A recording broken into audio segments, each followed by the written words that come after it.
सानुभूत्या चकास्ते चेत्स्वभावाय भावाय सर्वभावान्तरक्षिते वन्दितु सर्वसिद्धे ध्रुवमचलमणोवमं गतिं पत्ते ओक्ष्यामि समय पाहुड निर्मो सुध केवली बड़िदम। समय सार जी ग्रंथाधिराज।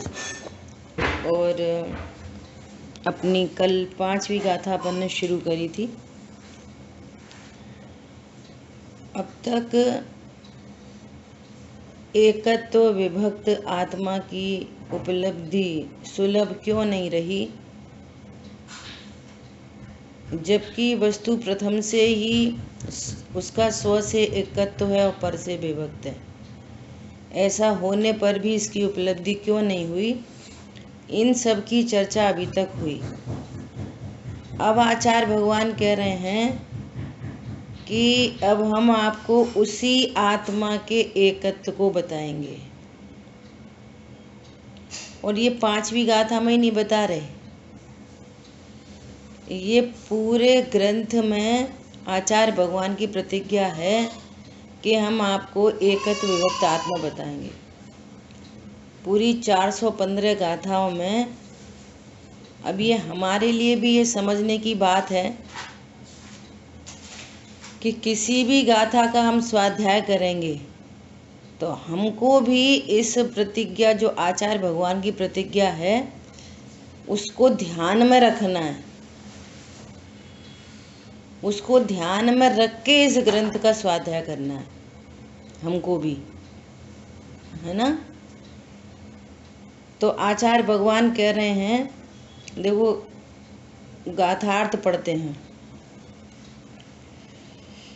उस एकत्व विभक्त आत्मा को मैं आत्मा के निज वैभव से दिखाता हूँ। इस आत्मा, एकत्व विभक्त आत्मा को किससे दिखाता हूँ? अपने निज वैभव से दिखाता हूँ। क्या है आचार्य भगवान का निज वैभव, है ना। कैसे शब्द यूज किए जाते हैं कि जैसे जगत समझ रहा है वैभव, तो यहाँ उस परिग्रह को, धन मकान को वैभव नहीं कह रहे। आचार्य भगवान के पास वैभव क्या है? आचार्य भगवान के पास कि जो उन्हें रत्नत्रय की प्राप्ति हुई है, जो ज्ञान सम्यक हुआ है, श्रद्धा सम्यक है और प्रचुर वीतरागता है, प्रचुर वीतरागता, ये है आचार्य भगवान का निज वैभव। कह रहे मैं अपने निज वैभव से इस एकत्व विभक्त आत्मा को बताऊंगा। सुनकर नहीं बताऊंगा, पढ़कर नहीं बताऊंगा, जिसका मैंने स्वयं अनुभव किया है, जिसका मुझे स्वयं अभी आनंद आ रहा है। परिणति में इतनी निराकुल अवस्था प्रकट हुई है, इस निज वैभव से मैं आत्मा को दिखाता हूँ। और क्या कह रहे हैं?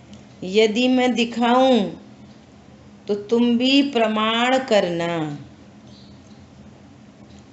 उसको स्वीकार करना, जो बताऊं उसको नक्की करना, उसका निर्णय करना और स्वानुभव से प्रमाण करना, ऐसा कह रहे हैं। ये वाली बात एकदम ऑथेंटिक है। हाँ, मुझे ये वाली बात का अनुभव हो रहा है ना, ऐसा प्रमाण करना। देखो आगे चर्चा आएगी। और कहीं चूक जाऊं तो यह चूक जाऊं का क्या अर्थ है कि जो कल वहाँ से बात की थी, कोई पद मात्रा आदि में बाई चांस, कोमा आदि में कोई ऐसी चूक हो जाए तो छल ग्रहण नहीं करना। क्यों? आचार्य भगवान को क्या चूक हो सकती है? कोई सैद्धांतिक चूक नहीं हो सकती, क्योंकि स्वयं ही सम्यक दृष्टि है, जो कुछ सैद्धांतिक गलती हो सकती है उनसे, है ना। स्वयं ही की परिणति में प्रचुर वीतरागता है, स्वयं को ने ही सिद्धांतों का सेवन किया है ना। तो वैसी चूक की तो बात यहाँ है नहीं। यहाँ कह रहे हैं कि यदि चूक जाऊं कोई मात्रा आदि आदि में कोई व्याकरण संबंधी बाई चांस, आचार्य भगवान तो व्याकरण के भी ज्ञाता होते हैं, फिर भी देखो ये उनका बड़प्पन है क्या, कि जो छायोपशमिक ज्ञान वाले होते हैं, तो ये वाली बात तत्वार्थ सूत्रकार उमा स्वामी आचार्य भगवान ने भी कही है कि जिनका छायोपशमिक ज्ञान होता है वहाँ चूक हो सकती है, क्योंकि अपन केवल ज्ञानी तो है नहीं। ऐसी बात यहाँ पर है, और कोई चूक की बात नहीं है। तो कह रहे हैं कि फिर भी तुम भाव को ग्रहण करना, है ना, ऐसा छल ग्रहण नहीं करना। आचार्य भगवान बता रहे हैं और आप समझ नहीं पाओ, अरे कुछ नहीं होता, आत्मा आत्मा नहीं होती, ऐसा विपरीत अर्थ नहीं निकालना है। उसको कह रहे हैं छल ग्रहण नहीं करना। क्योंकि जिस कथा को आज तक नहीं सुना था, जिस काम भोग बंधन की कथा का अब तक परिचय था, सुनना बहुत ध्यान से, जिसके कारण परिणति में विसंवाद हो रहा था, जिसके कारण राग द्वेष की उत्पत्ति हो रही थी, जिसके कारण कर्म बंधन हो रहा था, जिसके कारण ये संसार रूपी रथ पर चढ़ा हुआ था, है ना, शुभ अशुभ भावों की चक्की में पिस रहा था, जितनी जो अब तक अपन ने चर्चा सुनी, है ना, उस सारे विसंवाद का अंत होने की बात है। ये कौन सी कथा चालू हो रही है? कौन सी कथा चालू हो रही है? वह आत्म कथा चालू हो रही है। कौन सी कथा चालू हो रही है? आत्म कथा, जो मैं हूं, मेरी वास्तविक कथा। मैं अपने को कैसा जानूं जो परिणति में विसंवाद खत्म हो, जो पूरे संसार चक्र का नाश हो। ऐसी कथा अब शुरू हो रही है। भले अब तक नहीं सुनी, परिचय में नहीं आई, अब तक जितनी भी मिथ्या अनुभूतियां थीं, जिन मिथ्या अनुभूति से दुख हो रहा था, वे सारी मिथ्या अनुभूति का अभाव होने की अब ये चर्चा चल रही है। और पूरे समय सार ग्रंथादिराज में आचार्य भगवान ने ऐसी प्रतिज्ञा की है कि मैं इस समय सार में एकत्व विभक्त आत्मा को बताऊंगा। स्व से एकत्व और पर से विभक्त, और स्व पर की अपनी कल लिस्ट बनी गई थी, पहले भी बनी है। स्व किसे कहना? स्व उसे कहना जिसके आश्रय से रत्नत्रय की प्राप्ति हो, आनंद की प्राप्ति हो, सुख की प्राप्ति हो, वो स्व है। स्व कौन है?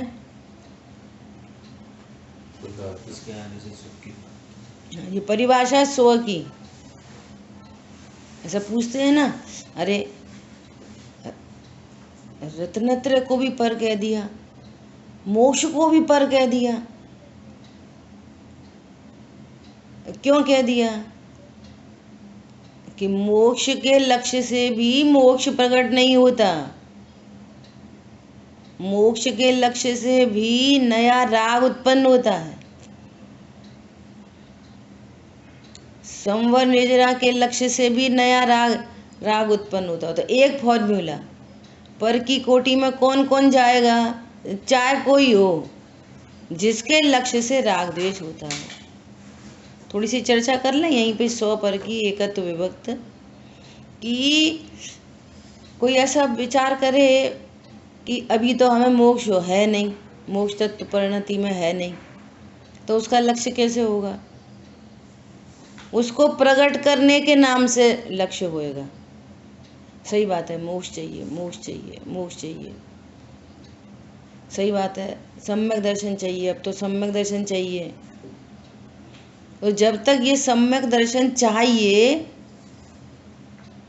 ऐसा विकल्प होते हैं, ये भी समझना। जब तक जैसा ये विकल्प है, तो इस विकल्प में भी राग की उत्पत्ति हो रही है। भैया अब कुछ नहीं, अब तो मोक्ष मोक्ष तत्व चाहिए परिणति में, तो राग की उत्पत्ति होती है। अभी मोक्ष तत्व तो है नहीं, तो उसकी चाहत से भी राग उत्पन्न होता है, एक बात। नंबर दूसरी बात, वो चाहने से नहीं होता। नंबर तीसरी बात, वो अपने क्रमबद्ध में ही उत्पन्न होगा। नंबर चौथी बात कि मोक्ष तत्व प्रकट हो जाने पर भी मैं जो स्वतत्व हूँ वो स्वतत्व बना रहता हूँ, ये उससे महत्वपूर्ण बात। तो ऐसा स्वरूप समझ के ज्ञान अभी अपने को परिपूर्ण देखता है, और परिपूर्ण को ही देखता रहता है। देखो, परिपूर्ण को नहीं जाना तो आशा बंद, परिपूर्ण को जाना, इसका ज्ञान हुआ, इसका आनंद हुआ, तो संवर निजरा अपने आप उत्पन्न होते हैं। और इसको ही जानते ही रहें तो मोक्ष तत्व प्रकट हो जाता है। समझ आई बात?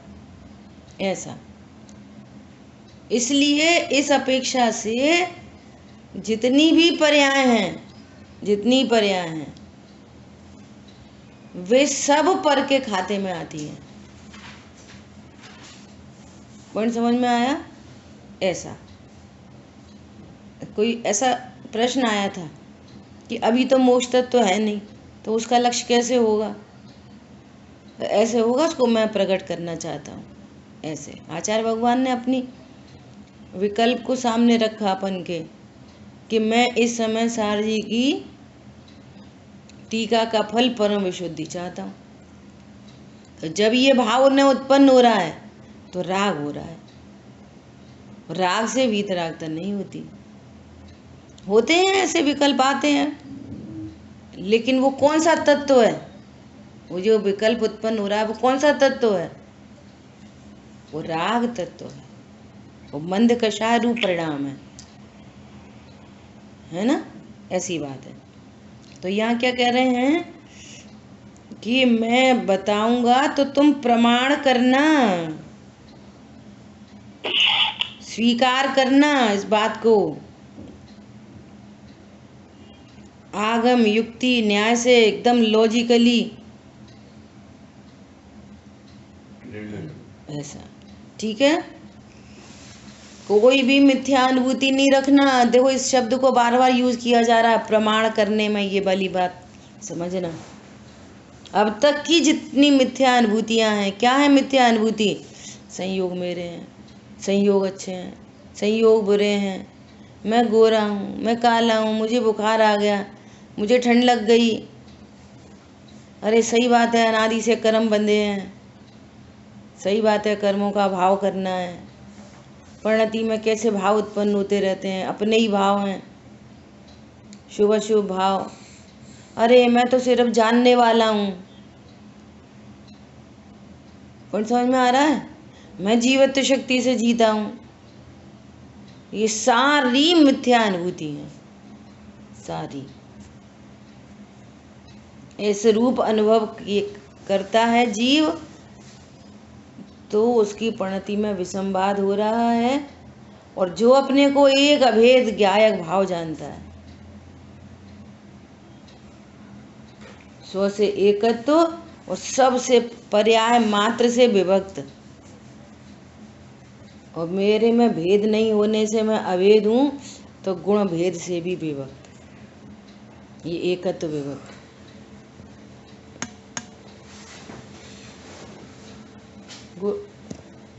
दादा ने एकत्व विभक्त का एग्जाम्पल ऐसे दिया कि जैसे भारत है, भारत में अनेक प्रदेश हैं, यूनियन टेरिटरीज हैं, है ना? तो एकत्व किसको दर्शा रहा है? कि उसकी अखंडता नहीं नष्ट हो। वो अखंडपना बताने के लिए एकत्व है ना।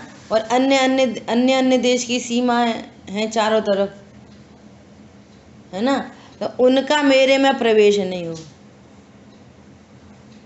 मैं दोनों बात है, अपनी अखंडता को बना के रखना और अपना बाहर नहीं जाए, बाहर से अंदर कुछ नहीं आए, इसका अर्थ है विभक्त। एक सरल एग्जाम्पल समझने के लिए, इसलिए आचार्य भगवान यहाँ एकत्व विभक्त शब्द यूज कर रहे हैं। अभी पिछली तीसरी गाथा में उन्होंने क्या बोला कि एकत्व को बताया, प्रत्येक वस्तु अपने एकत्व में रहती है। और चौथी गाथा में भी कह रहे हैं कि आत्मा का एकत्व सुलभ नहीं रहा इसको। और अब यहाँ पे शब्द डालना है एकत्व और विभक्त। अपनी अखंडता सो एकत्व, और पर का मेरे में प्रवेश नहीं सो पर से विभक्त। और पर माने वो पूरी लिस्ट। क्लियर हो गई बात? ऐसा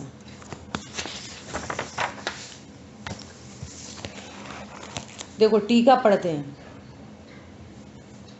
आचार्य कहते हैं कि जो कुछ मेरे आत्मा का निज वैभव है उस सब से मैं इस एकत्व विभक्त आत्मा को दिखाऊंगा। मेरा जो कुछ निज वैभव प्रकट हुआ है ना। अगर निज वैभव मतलब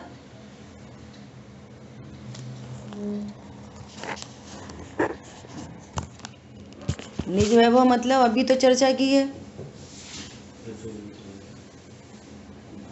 बोलिए। निज वैभव मतलब रत्नत्रय, सम्यक दर्शन, सम्यक ज्ञान, सम्यक दर्शन सम्यक ज्ञान पूर्वक प्रचुर वीतरागता, प्रचुर वीतरागता। किसमें? उसका भेद नहीं, अभेद, अनंत गुण अनंत।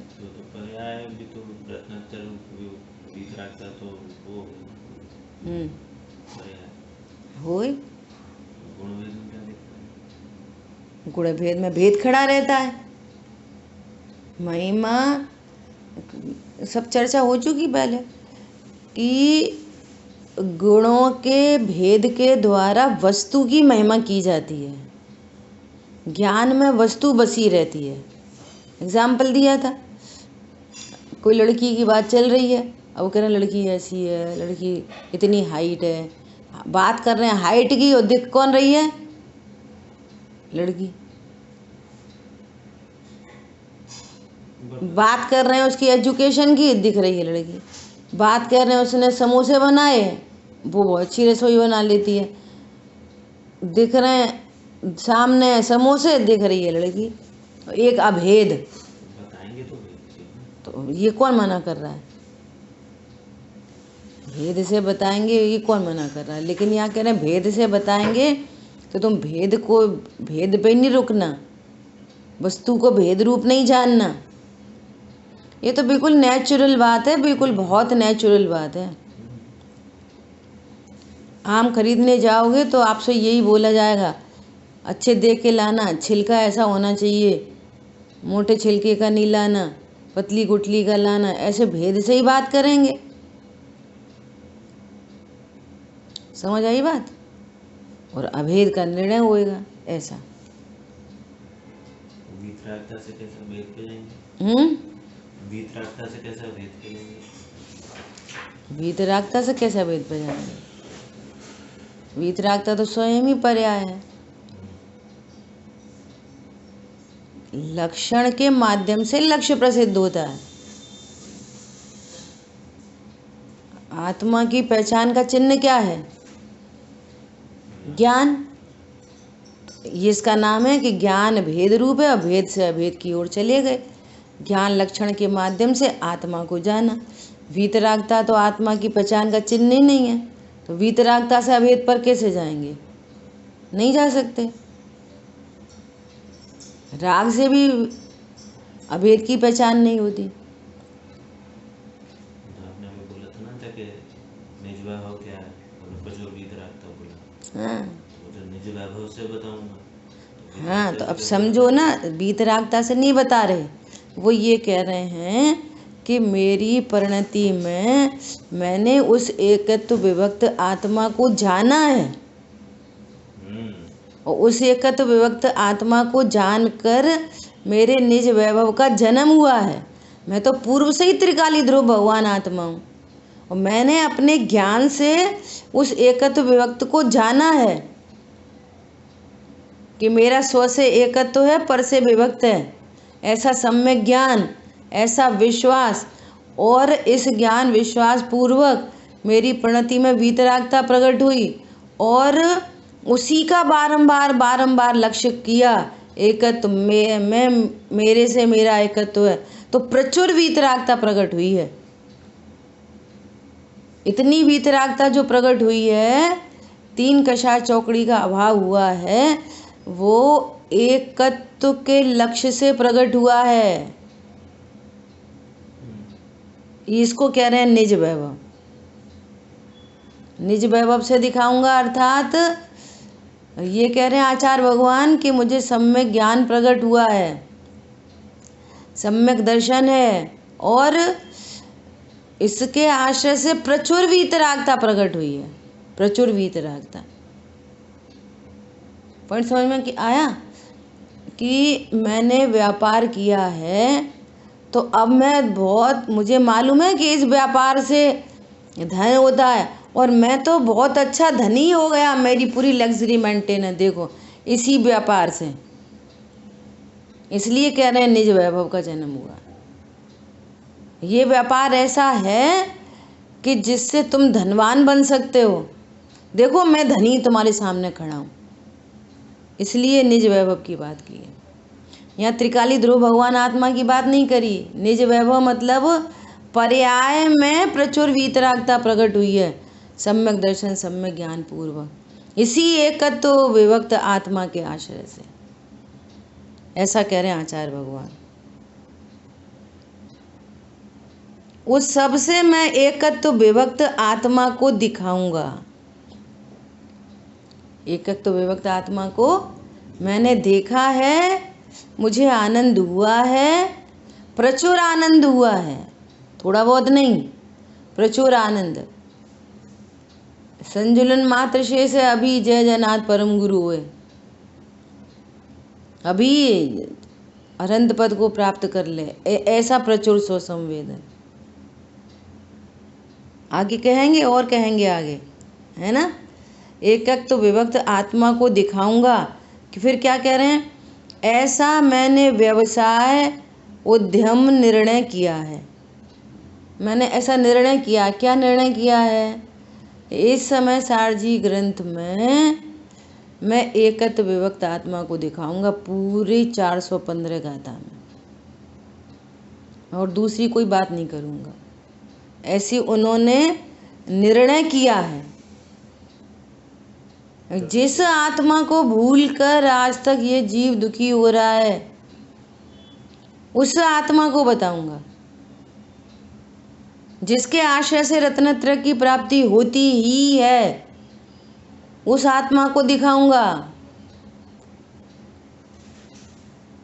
गजब बात है। अब सोचो हमारे लिए कितने सावधानी की बात है, मैं कितनी गंभीरता से इस ग्रंथ का स्वाध्याय करना है। स्वाध्याय मतलब तत्व निर्णय। स्वाध्याय किस लिए करना है, तत्व निर्णय करने के लिए। वो आचार्य भगवान कह रहे हैं कि तुम प्रमाण करना।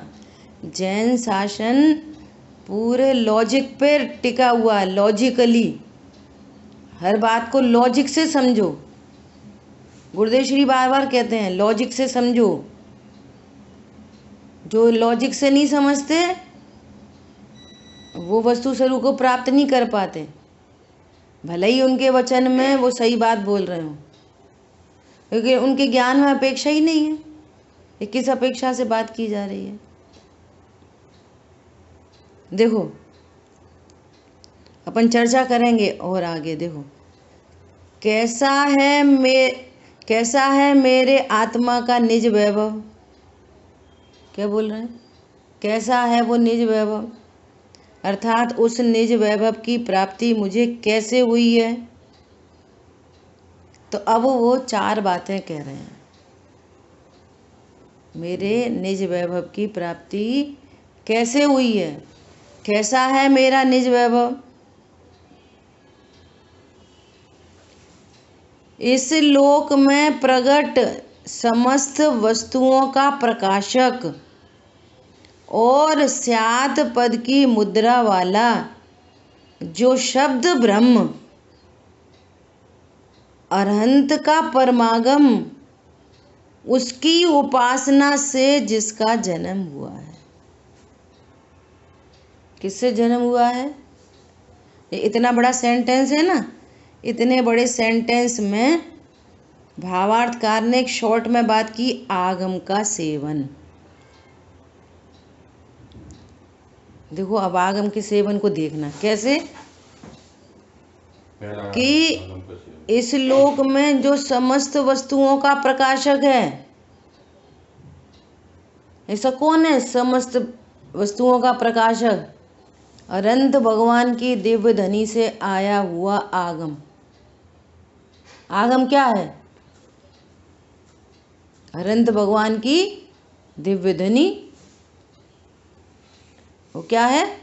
आगम।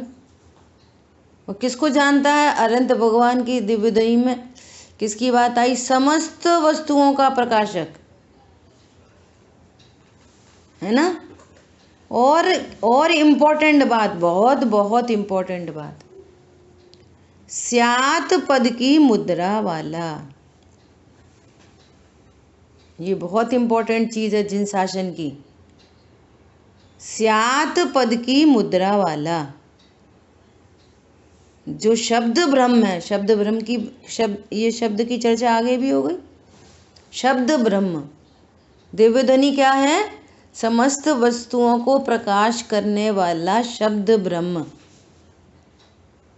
शब्द ब्रह्म। और कैसा है वो? स्यात् पद की मुद्रा वाला। स्यात् पद की मुद्रा क्या होती है? स्यात् पद का अर्थ कथंचित, कथंचित अर्थात किसी अपेक्षा से, किसी अपेक्षा से, इसकी उपासना से, उपासना से। देखो शब्द कितने गंभीर हैं, इनमें कितना भाव भरा है। शब्द ब्रह्म की उपासना से। वो शब्द ब्रह्म कैसा है? देखो अभी लिखेंगे नहीं, फिर शब्द ब्रह्म का अर्थ समझ में आएगा नहीं, फिर पूछेंगे तो बता नहीं पाएंगे, और बता नहीं पाएंगे तो जब आप बता ही नहीं पा रहे तो आपको निर्णय क्या बनेगा? बोलो, क्या तो बात आपके धारणा में जाएगी, क्या तो आप निर्णय करोगे? वो खाली डिब्बा था तो खाली डिब्बा बना रहेगा।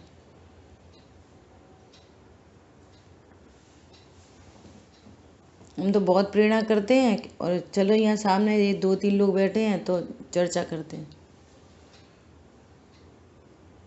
बहुत फ्रीक्वेंटली आपको फटाफट 2 वे डिस्कशन करोगे ना तो आपको ही बहुत आनंद आने वाला है। आप ऐसा नहीं विचार करो कि हम तो ऐसे दूर बैठ के सुन रहे हैं,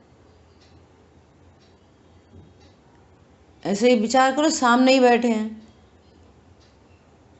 और 2 वे कनेक्शन रखोगे ना तो आपको ज़्यादा लाभ मिलेगा। और तुरंत तुरंत रिकॉलिंग होती जाएगी, तुरंत अभी कुछ मिस्टेक है तो तुरंत सुधार हो जाएगा। इतना लाभ है। हम नहीं बता पाए तो ऊपर आगे पूछ के बताएंगे। समझ में आ रही है बात?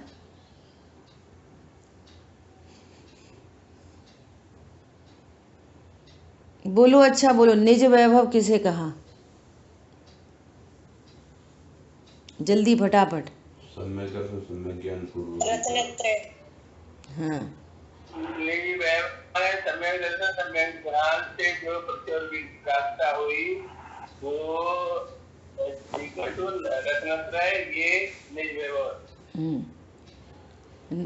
जो भाई साहब ने बोला ये भी कुछ सही बोला। सम्यक दर्शन सम्यक ज्ञान पूर्वक प्रचुर वीतरागता, इसको आचार्य भगवान निज वैभव कह रहे हैं, है ना। ऐसा दूसरा क्या बोल रहे हैं कि वो शब्द ब्रह्म अरहंत का परमागम, इसकी उपासना से। शब्द ब्रह्म क्या है? अरहंत भगवान का परमागम, इसकी उपासना से। और उसकी दो खास बातें कही हैं उस अरहंत भगवान के परमागम की। दो खास बातें क्या? कि समस्त वस्तुओं का प्रकाशक है और स्यात् पद की मुद्रा वाला है। ऐसा उसकी उपासना से, है ना, उनकी संगति से, जिज्ञासा से, विनय से, बहुमान से, ये सब बात उपासना में आ जाएंगी। एग्जाम्पल याद आ रहा है ऐसा एक समझने के लिए? अगर किसी के घर में बच्चा नहीं है तो किसी ने बताया कि भैया तुम वहाँ जाना और वो गुरुजी हैं तो ज़रूर तुम्हारे घर में एक बच्चे की प्राप्ति होगी। तो वो क्या बोलते हैं? भैया हमने तो बड़ी उपासना करी, आप जो चाहते हो तो, और कोई बताया कि वहाँ मिलेगा, तो क्या करा? बड़ी उपासना करके हमारे घर में बच्चा आया। बड़ी उपासना, समझ में आ रही है? ऐसा उपासना का भाव समझना कि उपासना से मेरे निज वैभव का जन्म हुआ है। तो सुन ली, बस ठीक है, बंद कर दी। उपासना से अगर अपन इसमें उपासना में एक बात डालें कि स्वाध्याय कैसी होनी चाहिए? क्रमिक। कभी कुछ पढ़ लिया, कभी कुछ पढ़ लिया, कभी कुछ पढ़ लिया। क्रमिक, ऐसे ग्रंथ चल रहा है एकदम एक के बाद एक गाथा, एक के बाद एक गाथा, एकदम क्रमिक। एक गाथा छूट गई, अगली गाथा का भाव कैसे पता चलेगा कि पीछे गाथा में क्या कह गए आचार्य भगवान? क्रमिक, एकदम क्रमिक और नियमित। आज हम वहाँ चले गए थे, आज यहाँ चले गए थे, 50 बहाने। यहाँ कह रहे हैं उपासना से निज वैभव का जन्म होएगा, क्योंकि ये वाली बात कभी सुनी नहीं है ना, तो ये युक्ति न्याय लॉजिक से सब बात समझ में आएगी।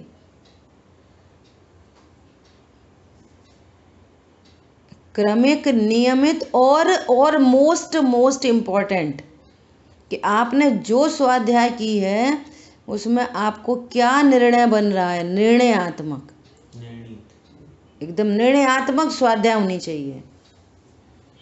जो भी कुछ सुन रहे हैं, पढ़ रहे हैं, तो एकदम निर्णय। अब तक बात कही कि काम भोग बंधन की कथा सुनी, इसकी परिचय में आई, तो विचार करो कि सही बात है। दिन भर कौन सी बातें होती हैं? सब एक दूसरे से कौन सी बातें करते हैं? काम भोग बंधन की। तो अब विचार करो कि ये काम भोग बंधन की कथा से क्या होने वाला है? क्या होने वाला है बोलो? इसी को दूसरे शब्दों में वहाँ अनर्थ दंड में चर्चा की है आचार्य भगवान ने। राज कथा, चोर कथा, स्त्री कथा, ऐसा विकथा नहीं करना। क्या अर्थ निकलेंगे विकथा से? विसंवाद हो रहा है, और ये सर्व विसंवाद का अभाव कराने वाली ये कहानी शुरू हुई है, आत्मकथा। ये विकथा नहीं, ये सुकथा है। अब विकथा तो सुनेंगे, अच्छा तो फिर क्या कही उनने, और सुकथा कैसे सुनेंगे? हाँ ठीक है,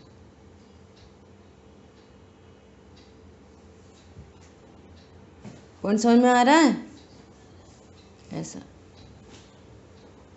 कैसी होनी चाहिए स्वाध्याय? एकदम डिसीजन मेकिंग। अजय भैया अपना मंतव्य दे देते हैं बराबर, अपना अंगूठा दिखा के। हाँ, आप अपनी संवेदना प्रकट करो। हाँ भाई, हमें को बात ख्याल में आ रही है, बात भी एकदम सच्ची है। जितनी जितनी चर्चा आती जाए, अरे ये वाली बात तो मैंने कभी सुनी नहीं, आज से मैंने ऐसा निर्णय किया, आज से मैंने ये निर्णय किया, अरे ये वाली बात तो ऐसी है। आप निर्णय नहीं करोगे तो वो अवग्रह होकर छूट जाती है बात। अवग्रह हुआ, छूट, ईहा है नहीं, कोई चेष्टा है नहीं। चेष्टा नहीं है तो धारणा भी नहीं है। ज्ञान में सब प्रोसेस अपने आप होती है। इसलिए बोलते हैं ना कि बहुत रुचि से काम होता है, वो ईहा की बात है। किसी बात को जाना, ईहा, उसकी जिज्ञासा। अब आप रोटी बना रहे हो तो भी चल रही है, वो तो भी हो रही है स्वाध्याय। वो ज्ञान निर्णय कर रहा है, हाँ ये वाली बात ऐसे आई स्वाध्याय में, ये उपासना का भाव चल रहा है। अनंत का परमागम उसकी उपासना से मेरे निज वैभव का जन्म हुआ है। जब उनके निज वैभव का जन्म अनंत भगवान की उपासना से हुआ है, उनके परमागम की उपासना से हुआ है, तो तुम्हारे निज वैभव का जन्म कैसे होगा? विकथा से कि सुकथा से?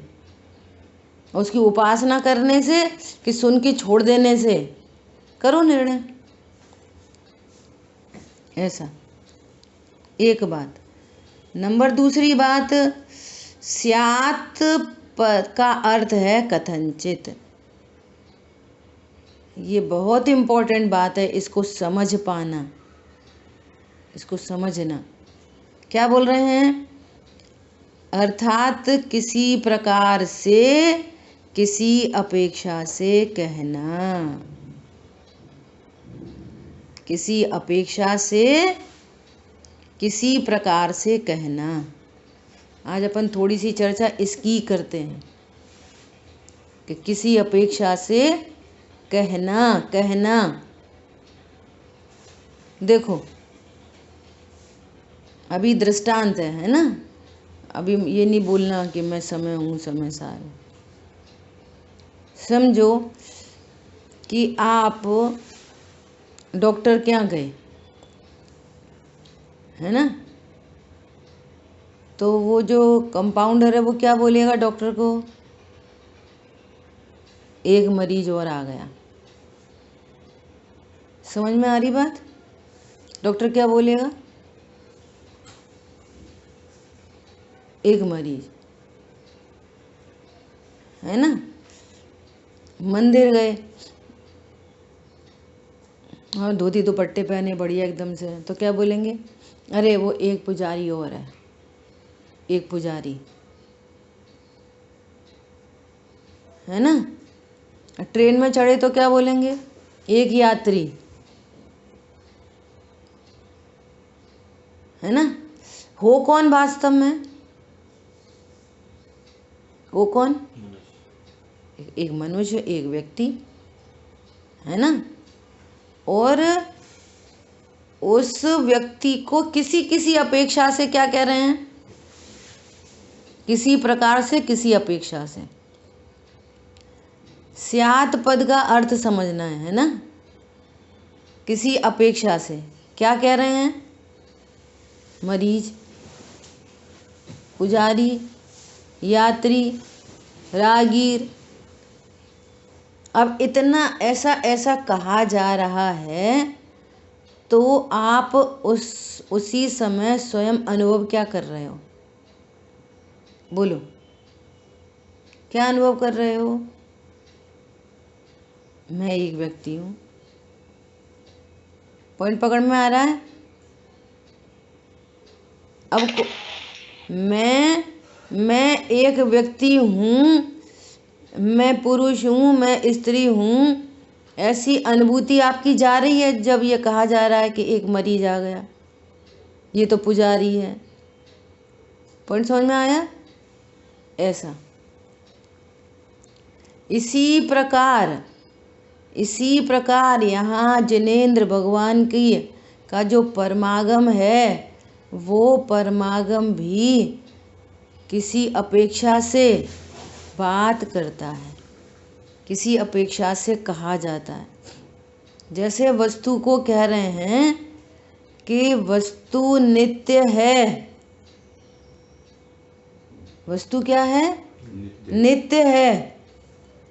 तो आप तुरंत स्याद पद लगाओ उसमें, किसी अपेक्षा से। किसी अपेक्षा से, अब अपेक्षा भी स्पष्ट होनी चाहिए कि भैया वो तो तुम्हें पुजारी कह रहे थे। हाँ, मैं मंदिर में खड़ा था, भगवान का प्रक्षाल करना था, तो मैं बोला एक पुजारी और आया। अपेक्षा, पुजारी कहने की अपेक्षा पता है? हाँ बोलिए बोलिए। आपने बोला कि क्वेश्चन निकल गया दिमाग से। ऐसे ही हो जाता है। अपनी क्या चल, मैं पूरा कर देता हूँ। हाँ हेलो हेलो। हाँ बोल। जिनेंद्र भगवान का परमागम का मतलब है दिव्यधनी। ठीक है? ठीक है? हाँ ठीक है एकदम। जिनेंद्र भगवान का परमागम है दिव्यधनी। बराबर। और दिव्यधनी का ही मतलब है शत्रुदंड। बराबर, दिव्यधनी कहो। बराबर। तो में दिव्यधनी है या परमागम है, एक अर्थवाची है, और उसमें उसको जो है किसी अपेक्षा से कहा जाता है, ऐसा आता है। हाँ, तो जो भी बात आएगी वो कुछ अपेक्षा सही होगी। बराबर, एकदम सही। हाँ बोलो। हाँ अजय भैया बोलिए। वस्तु आपने जैसे बताया कि वस्तु नित्य है, तो इसमें अपेक्षा कहाँ लग रही है? हाँ, वस्तु तो वाकई में नित्य है। हाँ बहुत अच्छा है ना। वस्तु है ना, अनंत धर्मात्मक है। वस्तु अनेकांत स्वरूपी है, उसमें अनेक धर्म है। और मुख्यता से कह रहे हैं कि द्रव्य स्वभाव और पर्याय स्वभाव है ना। तो जो वस्तु नित्य है ना, वो द्रव्य स्वभाव से नित्य है, लेकिन पर्याय तो अनित्य है। प्रतिक्षण उत्पन्न होती है और प्रतिक्षण नाश होती है। समय की परिभाषा एक रूप रहते हुए जानते हुए परिणमन करती है। तो जब एक रूपता को देखेंगे कि वस्तु तो सदा एक रूप है, ये कथन मिलेगा, है ना। तो ये कथन होगा तो किस अपेक्षा का कथन है? कि द्रव्य स्वभाव की अपेक्षा। अरे वस्तु तो अनित्य है ना। तो हम उस अपेक्षा से कहेंगे हाँ पर्याय अपेक्षा से अनित्य है। टोटल वस्तु कैसी है? कि नित्य अनित्यात्मक। वस्तु कैसी है? नित्य अनित्यात्मक। वस्तु द्रव्य पर्यायात्मक है।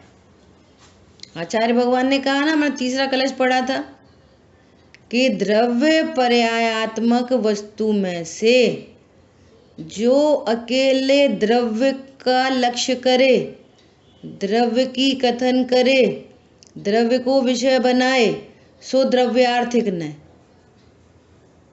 करेंगे अभी नए प्रमाण की चर्चा करेंगे, है ना। और द्रव्य पर्यायात्मक टोटल वस्तु, उसमें से अकेले पर्याय की बात करें, पर्याय का विकल्प हो तो पर्यायार्थिक न। तो पर्यायार्थिक न से देखेंगे तो वस्तु अनित्य दिखाई देगी। ऐसे दो सब चर्चा एक रूप रहते हुए भी चर्चा करते ना बराबर। क्या बोलो, तुम सदा मनुष्य बने रहोगे? चर्चा आती है ना, ये सदा मनुष्य बने रहोगे जो अभी के संयोगों को देख देख कर हैरान परेशान हो रहे हो। बोलो, मनुष्य पर्याय शाश्वत है? ये मनुष्य अवस्था से ये संयोग सदा रहने वाले हैं? तो अनित्यता की बात करते हैं। तो अनित्यता की मुख्यता से कहेंगे तो कहेंगे नहीं, मनुष्य पर्याय का तो अभाव हो जाएगा, और तुम्हारा जीव का अभाव होएगा कि नहीं होएगा। तो अगले भव में कहीं अन्य भव में जाओगे कि हाँ गमन होएगा। तो जीव तो वही रहेगा ना कि हाँ वही जीव रहेगा। तो जब वही वही वही जीव बताएंगे तो द्रव्यार्थिक न से कहेंगे। तो अपेक्षा आपको पता रहनी पड़ेगी। अब अगर ये अपेक्षा नहीं समझोगे तो कैसा घपला होएगा। अभी तो कह रहे थे कि आत्मा अनित्य है, अभी कह रहे हो कि मर जाएंगे। किसको देख के बात कही जा रही है? पॉइंट समझ में आया? किसकी मुख्यता से बात चल रही है? ये अपेक्षाएं समझना चाहिए। ये बहुत इंपॉर्टेंट बात है, तभी आप एकत्व विभक्त आत्मा को समझ पाओगे। ये कह रहे हैं क्योंकि जिनेंद्र भगवान का परमागम स्यात् मुद्रा वाला है। स्यात् पद की मुद्रा, ट्रेडमार्क कहते हैं इसको, चिन्हित है, चिन्ह। देखो अभी अपना समय हुआ हो रहा है। एक स्यात् पद का एक बहुत अच्छा एग्जाम्पल अभी ग्वालियर की गोष्ठी हुई थी, उसमें बहुत अच्छा एग्जाम्पल आया, सबको सुनने समझने जैसा है। कैसा एग्जाम्पल आया कि पत्नी ने पति को फ़ोन किया कि आप घर आ रहे हो तो आज अपन मार्केट चलेंगे। तो पति ने बोला कि ठीक है चलेंगे। तो कितने बजे आ जाओगे? कि आ जाएंगे 7 बजे तक आ जाएंगे। ठीक है। अब क्या हुआ कि मैनेजर ने कुछ काम दे दिया, काम आ गया हैं, काम आ गया तो अब वो नहीं आ पाया। 9 बज गए। अब 9 बज गए तो फिर क्या होएगा कि जिसने जिनेंद्र भगवान के परमागम की उपासना की होगी तो वो समझ जाएगी, और नहीं की होगी तो झगड़ा कैसे झगड़ा होएगा, है ना। 7 बजे की कही थी और नहीं आए, और ऐसा और वैसा कभी नहीं सुनते हैं ना, और लंबी चौड़ी कहानी। तो उन्होंने ये बोला कि जो पति ने उस समय फ़ोन किया ना, और जो पति ने बोला कि हाँ मैं आ जाऊंगा, तो वो हाँ स्यात् पद सहित है। स्यात् आ जाऊंगा, स्यात् लगा दो, हर वचन में स्यात् लगा दो। किसी अपेक्षा से कहा था कि कुछ काम नहीं होगा, मैं फ्री हो जाऊंगा तो मैं आ जाऊंगा। अब नहीं आया तो किस अपेक्षा से नहीं आया? मैनेजर ने काम दे दिया और नहीं आया। तो जो हाँ की थी ना, वो सर्वथा हाँ नहीं है, ये महत्वपूर्ण बिंदु है। वो तुमने तो हाँ करी थी, तो सर्वथा हाँ नहीं समझना, स्यात् हाँ समझना। आर्ट ऑफ लिविंग क्या समझना? स्यात् हाँ। कभी उल्टा हो सकता है कि नहीं मैं आ नहीं पाऊंगा, तो उसमें लगा लो स्यात् न, और आ गया, काम पूरा हो गया तो आ गया। तो स्यात् न, किसी अपेक्षा से मना कर रहे हैं, काम ज़्यादा होगा इसलिए कह रहे हैं। और आपने तो मना करी थी और आ गए, हमने तैयार भी नहीं हुए, तो उसमें स्यात् न लगा। अब काम निपट गया तो आ गए। समझ में आ रही है? ये स्यात् हाँ स्यात् न सब में लगाओ, सास में, बहू में, पिता में, पुत्र में, भाई में, बहन में, अड़ोसी में, पड़ोसी में, गुरु में, शिष्य में, सब में स्यात् पद की मुद्रा वाला जिनेंद्र भगवान का परमागम है ना। इतनी बात क्लियर हुई?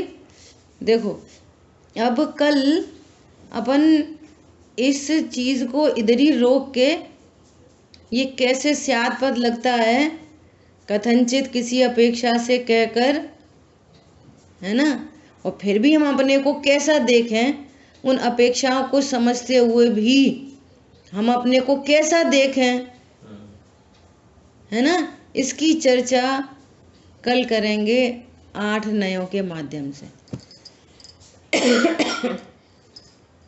तो सब लोग एकदम कॉपी पेन लेके तैयार रहना, बहुत बढ़िया। ठीक है। जिनवाणी के ज्ञान से सूझे लोकालोक, सोवाणी मस्तक नमो सदा देत हूँ दो। बोलिए द्वाशांग मई जिनवाणी माता की जय। जय जिनेन्द्र सभी।